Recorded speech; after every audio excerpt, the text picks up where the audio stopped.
Então, vamos começar a nossa aula de hoje, né? A nossa aula de hoje é o capítulo 14 do Evangelho de João, né? A nossa lição número 13. Se eu não me engano, acho que eu falei isso na semana passada, são 17 lições, né? Então tem essa e mais 4, mas na semana passada eu tinha comentado sobre que do capítulo 1 ao 12, nós temos ali Jesus sendo relatado por João em seu ministério público, ou seja, onde ele opera os sinais, opera os milagres, tem vários diálogos e embates com os judeus, né? Nós vimos ali a mulher, o diálogo com a mulher samaritana, nós vimos ali o diálogo de Jesus com Nicodemos. Depois, uma das últimas aulas, nós vimos também o diálogo de Jesus com a mulher pega em adultério. Nós vimos também Jesus ressuscitando Lázaro, né? Então, várias situações em que Jesus está num ministério público, ou seja, todos estão vendo o que ele está fazendo e é para isso mesmo que ele faz, né? Para que muitos venham a crer, né? A gente já cansou de dizer que um dos objetivos do Evangelho de João é produzir fé, para que muitos venham crer em seu nome.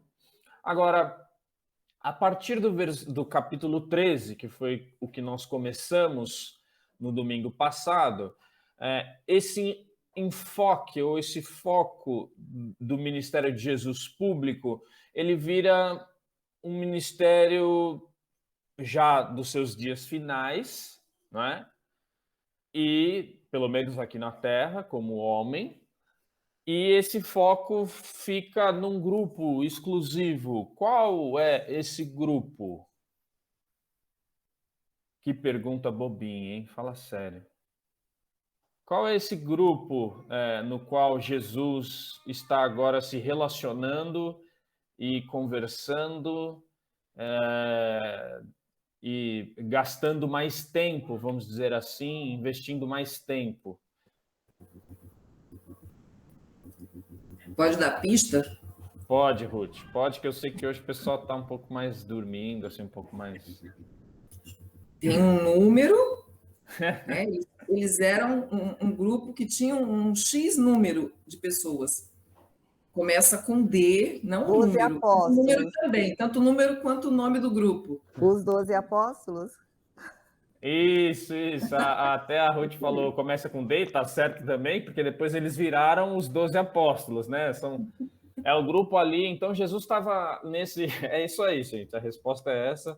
Eu nem pensei nisso, eu fiz isso agora mesmo, Eu mas... estava anotando nas minhas anotaçõezinhas aqui, porque Ótimo. eu leio, eu não participei no domingo, mas eu estava lendo, aí eu anotei aqui. Que bom, que bom. Então, assim, Denise, olha só, Jesus, ele deixa, então, de estar, né, nesse formato de se expor em público e ele se concentra nos 12 discípulos. Então, os ensinos de Jesus, a partir do capítulo 13 do Evangelho de João, é um tempo exclusivo com os discípulos. Obviamente que todos esses ensinos são aplicações para nós hoje, né? Para todos nós que somos discípulos de Jesus, não somos apóstolos, né? Todavia, vale lembrar que a palavra apóstolo no grego, né, no Novo Testamento, significa mensageiro, ou seja, aquele que leva a mensagem de Jesus Cristo, né? Mas o dom do apostolado, né, por assim dizer, só mesmo os 12, né, e Paulo, né, que tiveram, aqueles que foram testemunhas que a gente fala oculares, ou seja, conviveram com Jesus, né? Legal, então isso começa ali no capítulo 13, né? E aí nós falamos um pouquinho na semana passada sobre soberania de Deus, né? Fidelidade de Deus, foi alguma das coisas que nós falamos, né? E hoje, entrando no capítulo 14, ele é um capítulo, irmãos, que as coisas começam a ficar tensas. Os discípulos começam a perceber que Jesus, eles não compreendiam exatamente como, mas que Jesus estava iminentemente nos seus últimos dias entre eles. E isso começa a deixar o coração dos discípulos aflito, né? Imagine você que você sabe, talvez, que alguém que você goste muito vai partir.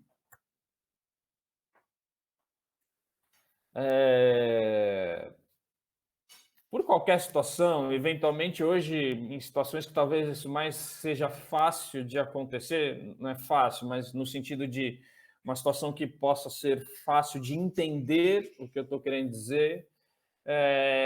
Imagine que alguém tem aí um diagnóstico de partida, né, pelos médicos, é desenganado, né, e alguém que você gosta muito. Não era o caso de Jesus Cristo, mas os discípulos já entendiam que, por algum motivo, e Jesus estava tentando explicar isso para eles e deixar isso claro para eles,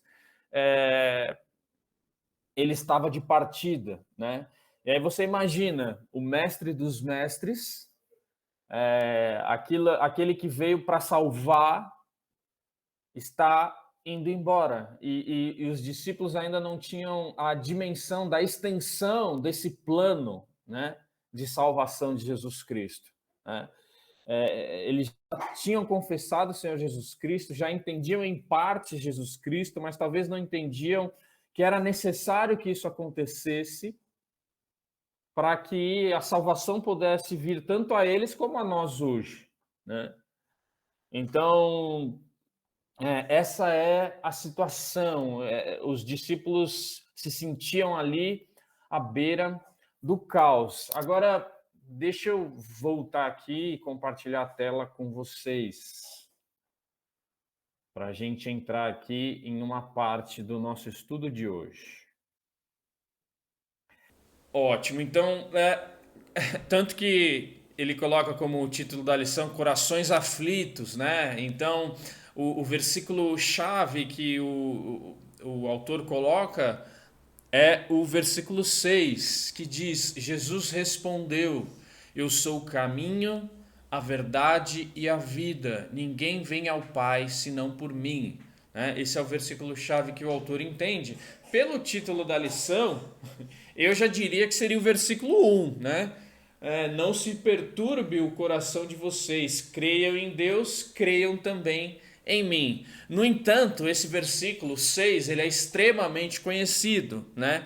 E extremamente importante também, até quando a gente fala de salvação, porque não existe nenhum, isso é importante, irmãos, nenhum intermediário entre nós e Deus, a não ser Cristo.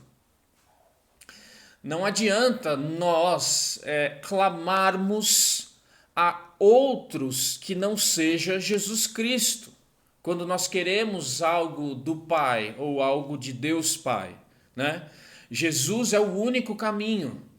Não há A, B ou C a quem nós possamos eventualmente acender uma vela, colocar um copo com água ou fazer qualquer outra coisa para que assim as nossas orações cheguem a Deus. É somente através de Jesus Cristo. É Ele o único caminho, a única verdade e aquele quem nos dá a vida. Então, é só através de Cristo que nós chegamos ao Pai, né? Por isso que esse versículo é fundamental. Não há nenhum intermediário entre os seres humanos e Deus, a não ser Jesus Cristo. Não há nenhum, irmãos, nenhum. Isso tem que ficar bem claro entre nós.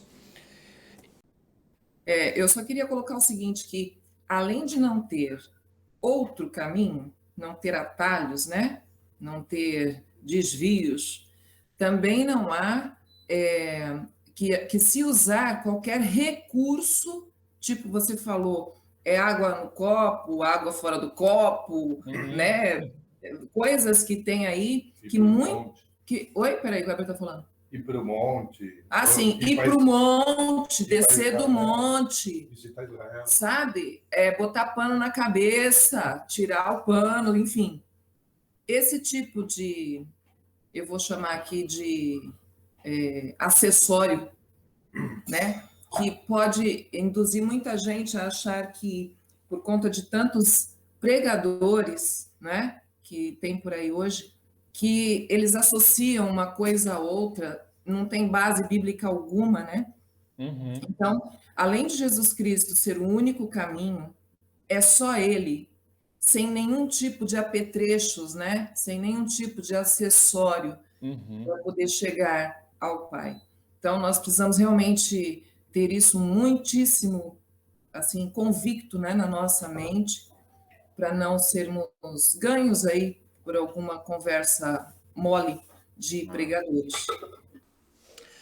Não há nenhum outro tipo de acessório e nenhuma outra divindade que nos ajude ou nos auxilie, ou seja, o nosso intermediador para nos achegar a Deus. Somente Cristo, somente através de Cristo. Então, o alvo da nossa lição de hoje é sermos incentivados a conhecer com profundidade o ministério do Espírito Santo, prometido nas palavras de Jesus Cristo. Agora, o interessante hoje, irmãos, é que esse é o alvo da lição, mas a gente não vai chegar lá, tá? Não hoje, né?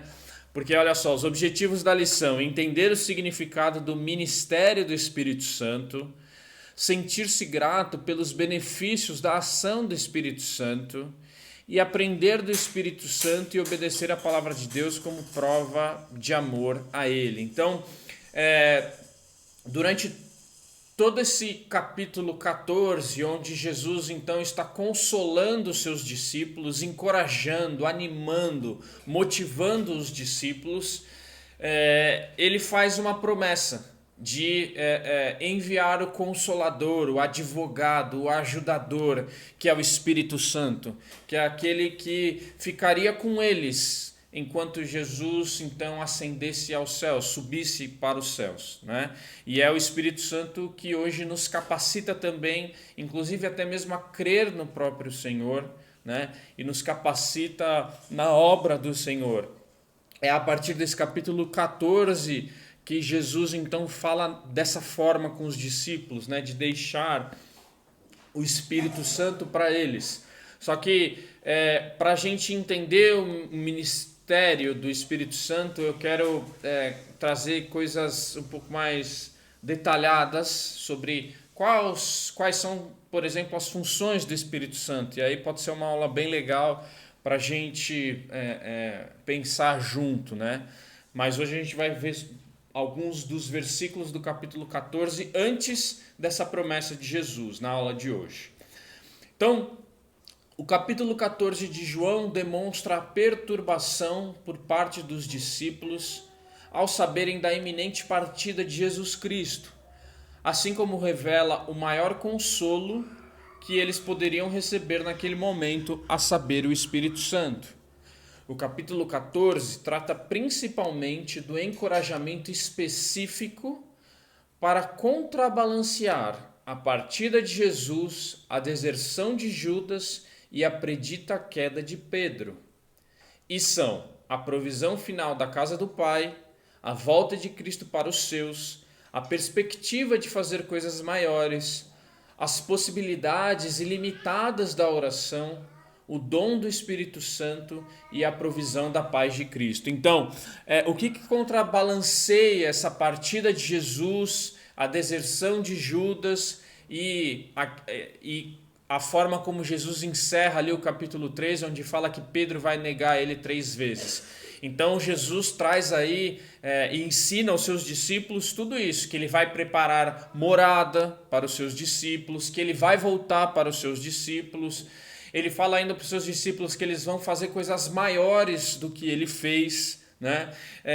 Ele fala para os seus discípulos para orar em nome dele, em nome do Pai, né? Que vai deixar a eles o Espírito Santo e que vai deixar a eles a paz que só ele pode dar, que é a paz de Cristo. Então, isso tudo permeia, rodeia todo o capítulo 14. Então, ali, ó, do versículo 1 ao 3. Quem pode ler aí? João 14, 1 ao 3. Está na tela aí, está na tela. Posso ler? Não se perturbe o coração de vocês. Creiam em Deus, creiam também em mim. Na casa de meu pai há muitos aposentos. Se não fosse assim, eu lhes teria dito: vou preparar-lhes lugar. E se eu for e lhes preparar lugar, voltarei e os levarei para mim, para que vocês estejam onde eu estiver. Certo. Dessa primeira leitura, alguém quer comentar sobre esses 3 versículos? Quando Jesus fala assim, não se perturbe o coração de vocês, creiam em Deus e creiam também em mim. O que vocês entendem por isso? Para mim, essa passagem, assim, ela me responde muitas coisas que a gente, se você tiver isso, crede em mim, né? Crede em Deus e crede em mim também, significa assim que a partir daí tudo mais vai ser completado, vai ser revelado, vai ser dito, mas você tem que ter essa certeza. Não sei se é isso, mas é isso que vem ao meu coração cada vez que eu vejo essa passagem. Ótimo, ótimo. Eu acho que a Denise ia comentar. Quer comentar, Denise? Sim, quando ele fala assim que não tenha medo, né? Tudo isso daí que ele comenta, para mim é muito forte, porque ele está dizendo assim, continue confiando em mim, em Deus, entendeu? Então, Isso. para mim, eu tenho certeza disso. Então, eu continuo confiando e tendo fé. Amém. Quer comentar, Flávio?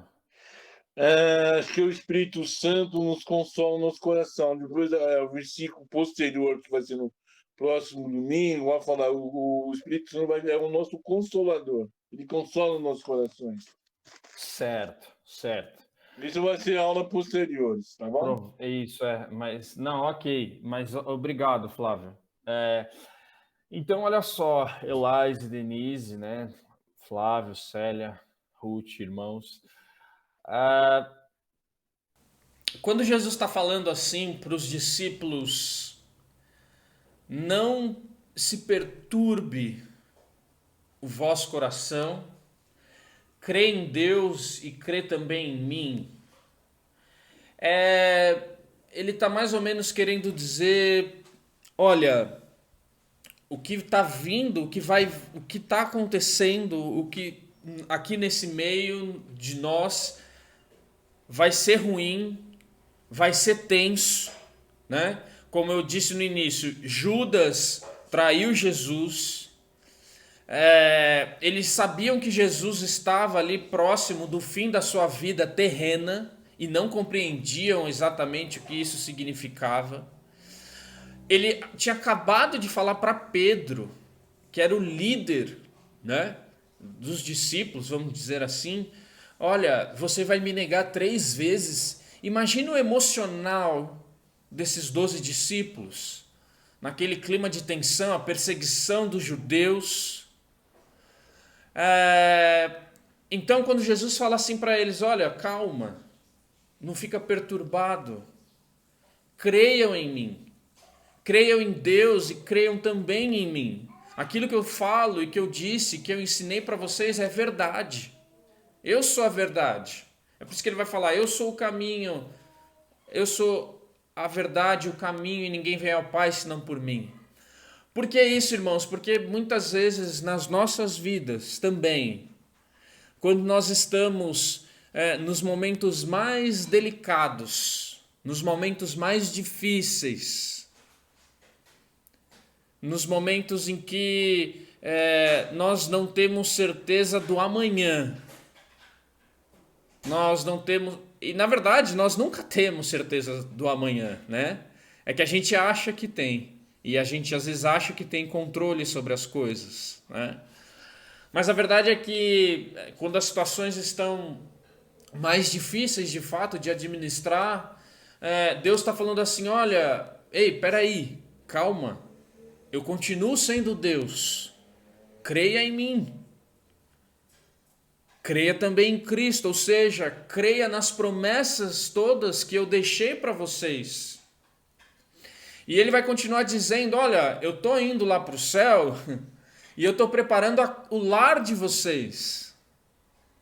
Aliás, lá tem muitas moradas, tem muitos lugares para mim e para cada um de vocês. E se não tivesse vários lugares, eu ia subir lá para preparar novos lugares. Caso não tivesse, caso estivesse lotado, caso estivesse já muito cheio, eu ia subir lá, eu ia preparar, porque todos vocês, no qual eu escolhi, eu vou voltar para vocês. E eu vou levar vocês comigo. Então, calma. Não se perturbe o vosso coração. Eu não sei quais são as suas situações difíceis. Saúde, família, emprego, e etc, e etc. Mas aquilo que o capítulo 14 nos ensina nesses primeiros versículos olha, calma, respira, crê em mim. Crê em Deus, porque eu vou subir, mas lá nesse lugar onde eu vou, tem lugar para vocês também. Eu mesmo vou preparar. E não vai faltar lugar para ninguém daqueles ao qual eu escolhi. Ruth? Eu queria só colocar assim, quando você falou no comecinho de que às vezes a gente pode estar numa situação em que você tem alguém que você ama com uma notícia tão ruim de um médico, né? Aquilo tudo que a gente não quer ouvir. Eu vivi exatamente isso quando a minha mãe adoeceu. E eu ouvi a médica dizer assim, ela vai morrer. Sem o menor cuidado. Ela só chegou e falou. Então, assim, de imediato eu tomei aquele choque, não estava esperando exatamente ouvir aquilo, pelo menos não daquela maneira tão seca e indiferente, né? Mas eu ouvi aquilo e falei assim, você que pensa, pensei, eu não falei, eu pensei, você que pensa, ela só vai mesmo morrer se Deus tiver esta intenção, essa for a vontade dele. E eu estava com Deus, né, pedindo a ele para curar minha mãe, é lógico, o que a gente vai pedir numa hora dessa? As coisas foram se desenrolando e chegou o momento em que eu fui visitar minha mãe, na antevéspera do falecimento dela, e eu a vi num estado tão ruim que eu abaixei a cabeça, me lembro disso, mas abaixei minha cabeça ali perto do leito dela e eu falei para Deus, Senhor, assim não dá, assim não compensa. Naquele momento eu concordei com o que Deus tinha para fazer. E sabe, foi assim uma experiência difícil, é lógico, mas o que esses versículos estão colocando é que por mais que o nosso coração possa sim se entristecer, porque nós somos humanos, né? Nós não podemos tirar da vista da nossa fé, né? Tirar nossa fé de vista, é mais isso. Porque eu sei para onde ela foi. E eu tenho plena convicção de que se a minha mãe tivesse que escolher, por mais que ela não tenha convivido, por exemplo, com a Ayla, minha filha mais nova, ela conviveu com a Ayla 1 aninho e pouco. Então, nem a Ayla tem registro, sabe?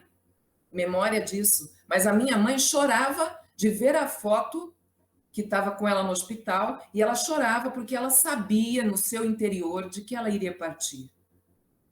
Então, assim, este versículo, não se perturbe, está grifado aqui, inclusive, na minha Bíblia, porque é um versículo que nos coloca, assim, dentro do nosso raciocínio de fé, a nossa convicção qual é? Porque, sim, Jesus foi preparar lugar. E não só foi preparar lugar, no sentido do que ele estava falando naquele momento, né? Ele não tinha morrido ainda, ele não tinha ressuscitado ainda, os discípulos não tinham visto um monte de coisa ainda, né, acontecer. Hoje nós temos tudo isso conhecido através da palavra de Deus para nós.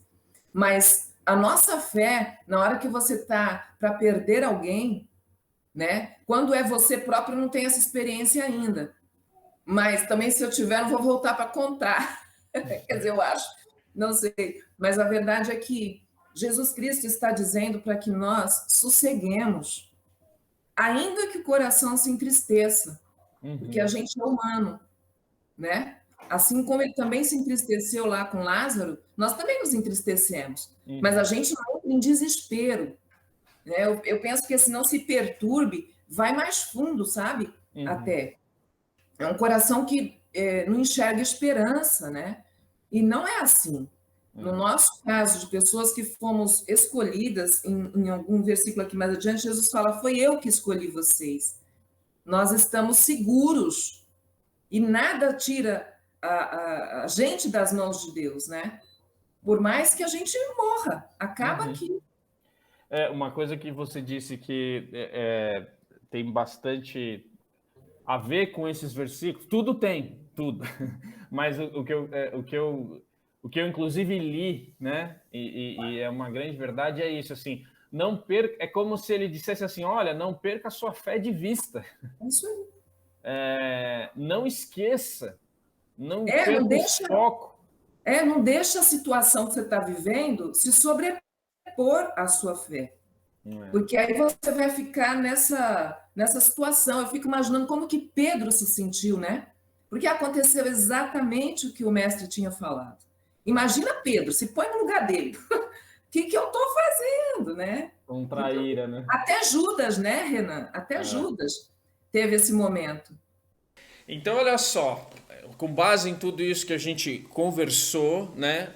Então, essas palavras de Cristo, elas são consolo, estímulo e direção para os discípulos naquela época e para todos os crentes hoje.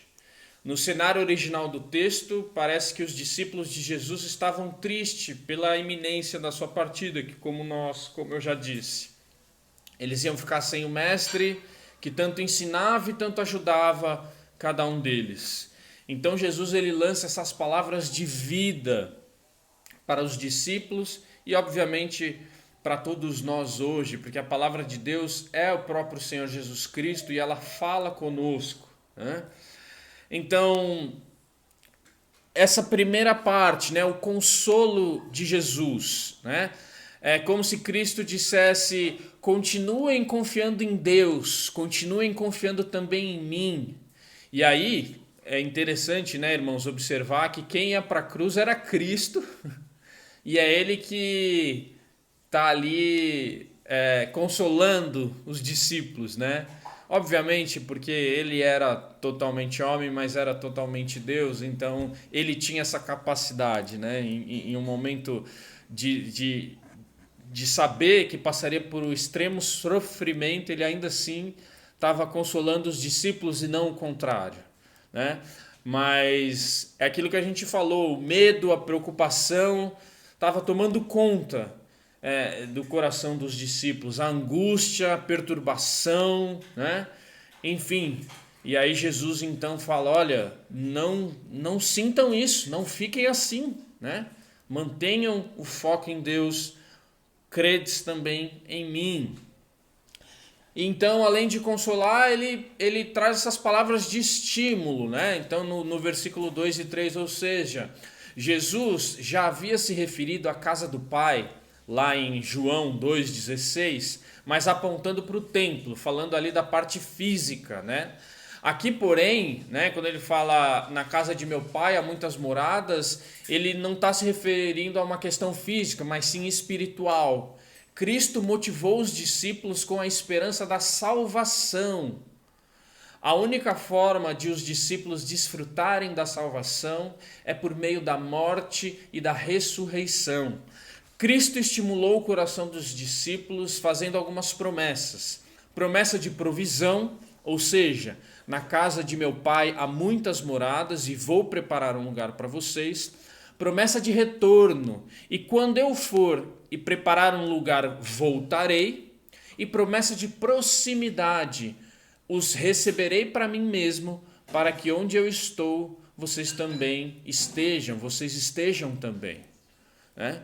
Então, irmãos, Jesus, nesses primeiros 3 versículos, ele está nos motivando a viver tranquilos, na esperança de que todas as suas promessas serão cumpridas. Lá em Hebreus capítulo 10, versículo 23, vai nos dizer que apeguemo-nos com firmeza à esperança que professamos, pois aquele que prometeu é fiel. Então, nós falamos que cremos em Cristo, nós falamos que cremos em Deus, mas será que, eu sempre falo muito isso, né?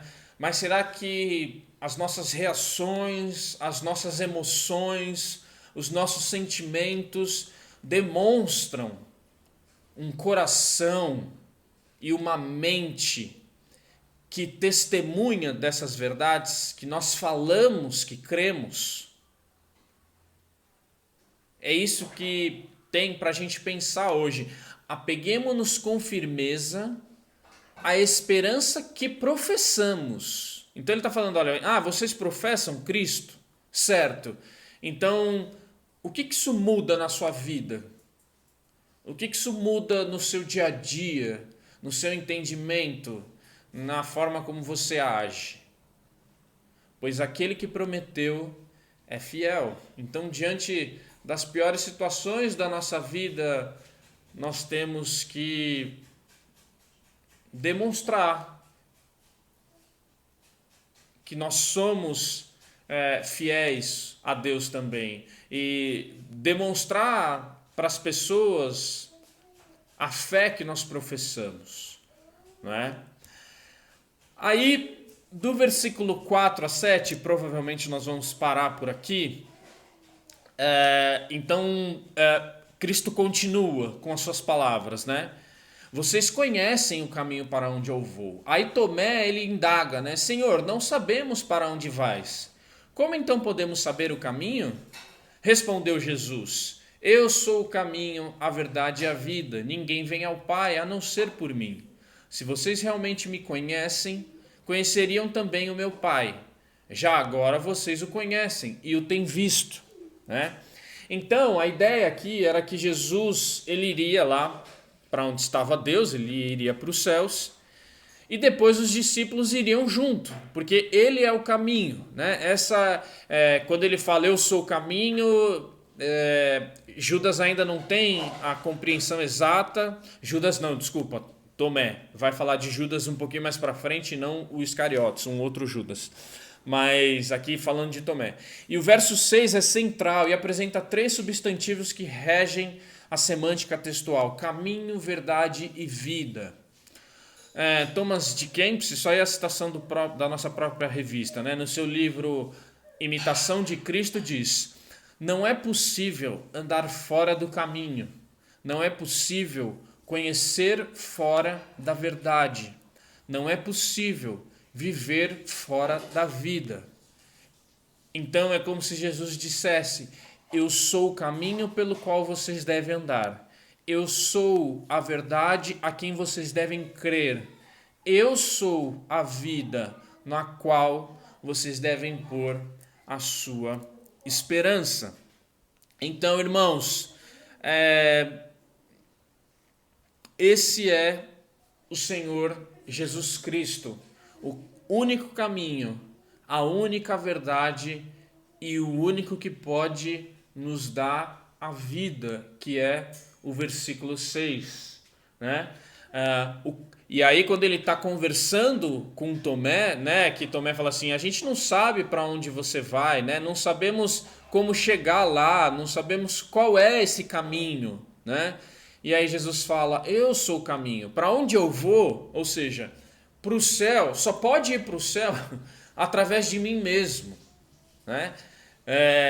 Ou seja, se você já está me vendo, se eu estou aqui com você e hoje Ele está entre nós através do Espírito Santo e da sua palavra, você já tem visto a Deus. Esse é o caminho para no futuro eu e você também chegarmos a Deus e estarmos ali na morada, no lugar onde o Senhor Jesus Cristo preparou.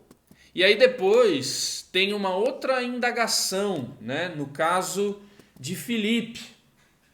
E aí fala assim, Filipe, no versículo 8, disse Filipe, Senhor, mostra-nos o Pai, e isso nos basta.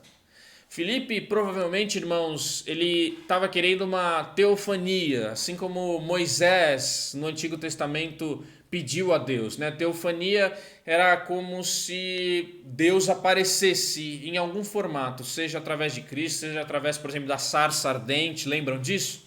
Então isso a gente chama de teofania, essa coisa sobrenatural. E era isso que Filipe estava pedindo para Jesus Cristo, ou seja, ele não tinha ainda compreendido Jesus Cristo como Deus. Olha que coisa interessante.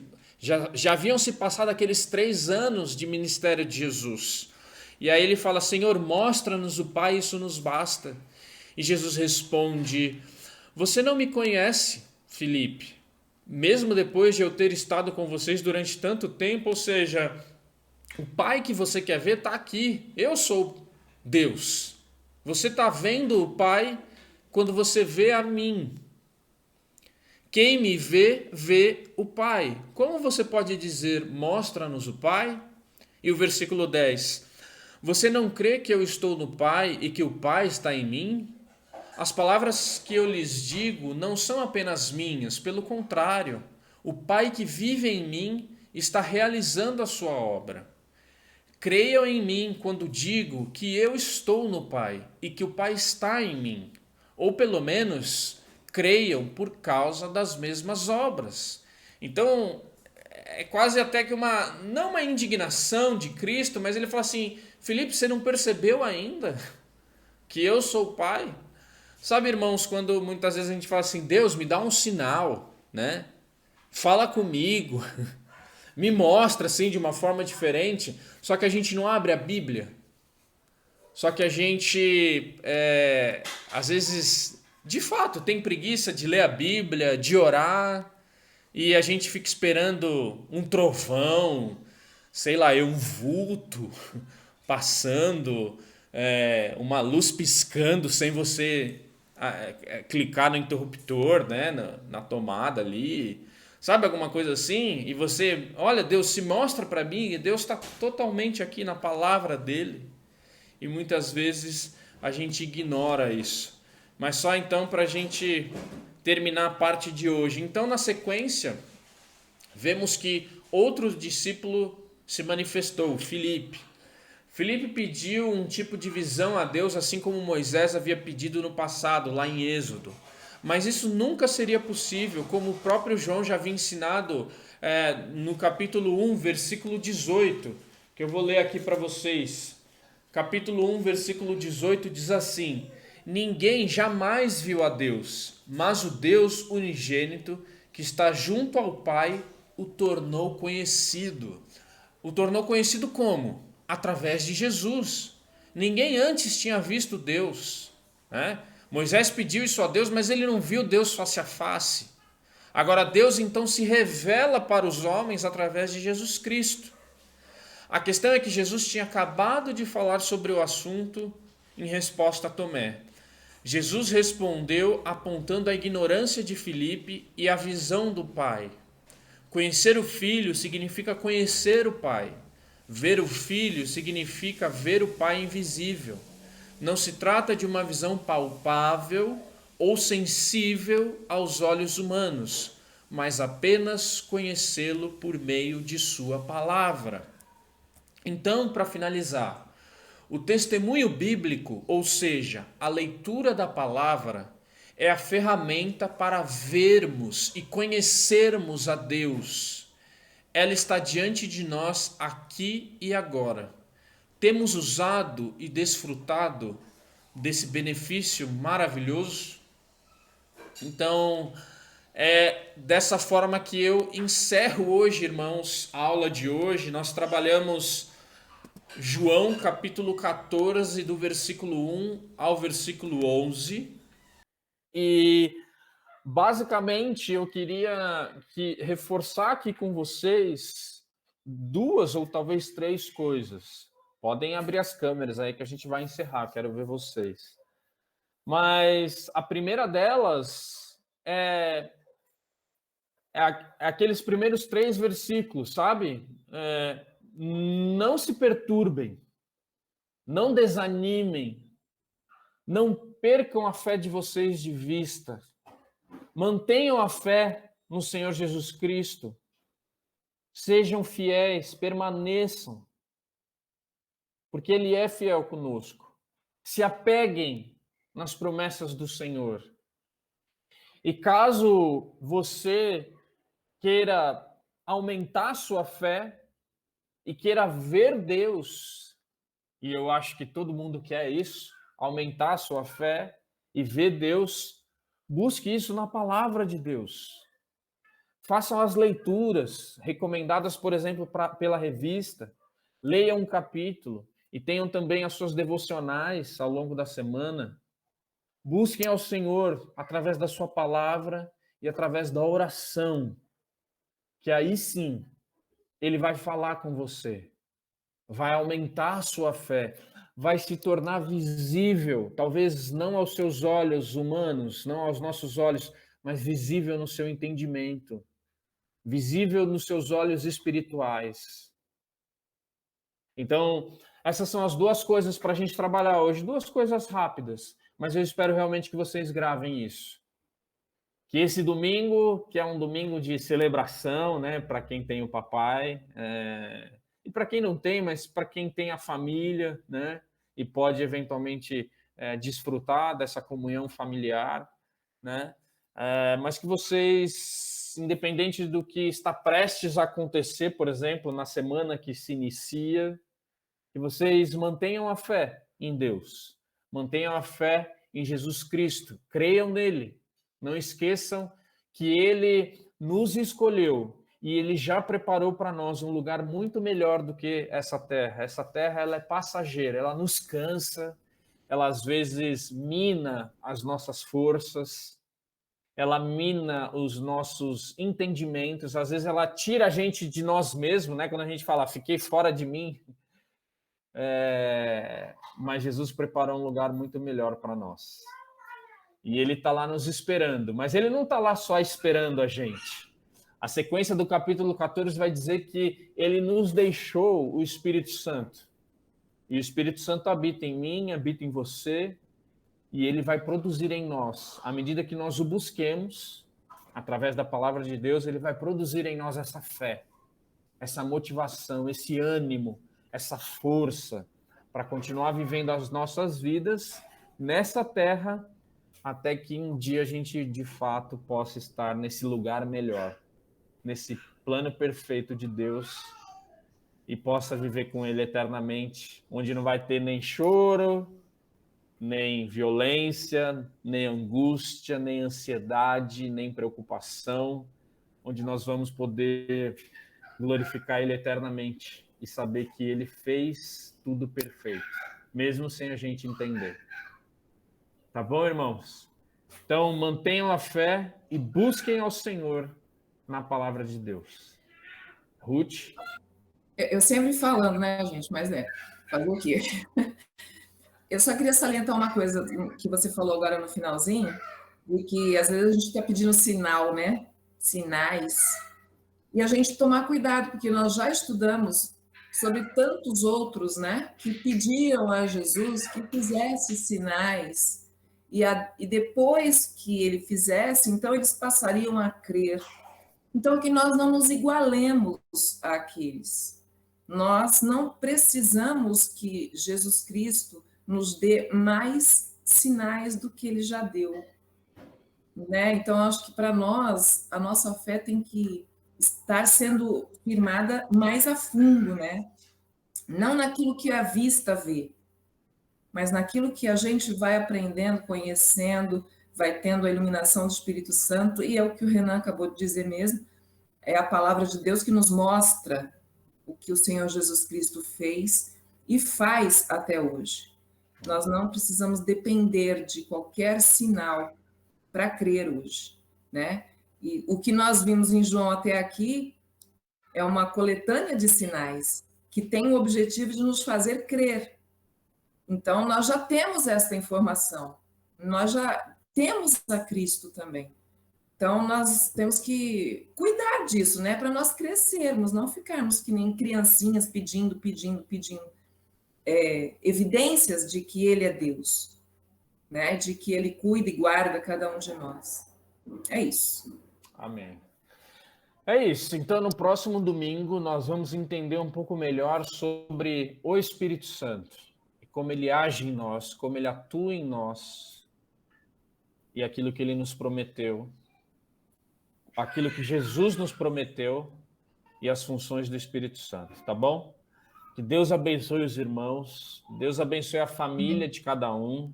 Tenham um ótimo domingo, logo mais juntos também no culto, né? Online ou presencial, quem for, tá bom? Mas Deus abençoe cada um, irmãos. Um grande abraço. Deus abençoe vocês. E uma ótima semana. Denise. Amém. A vitória é certa na sua cirurgia, viu? Deus te abençoe. Obrigada, gente. Vamos falando, tá? Talvez Vamos eu não participe no domingo, mas depois eu falo com vocês. Com certeza, muita fé. Graças. Tá bom. Amém. Viu? Beijo a Fique todos. com Deus. Beijo, Célia. Beijo, Telinha. Beijo, Elaine. Beijo, A sua mãe melhorou? Ai, Ruth, nós estamos em oração, Ruth. Nós estamos em oração. Eu estou aqui na casa dele. Estamos em oração. Que vocês permaneçam orando. Sim. Eu vou colocar o nome dela aqui de novo, Dona Adelaide, né? Isso. Eu vou colocar ela aqui na nossa listinha, lá no grupo, para nós permanecermos em oração por ela. Tá bom, Tá? te agradeço. Deus abençoe, gente.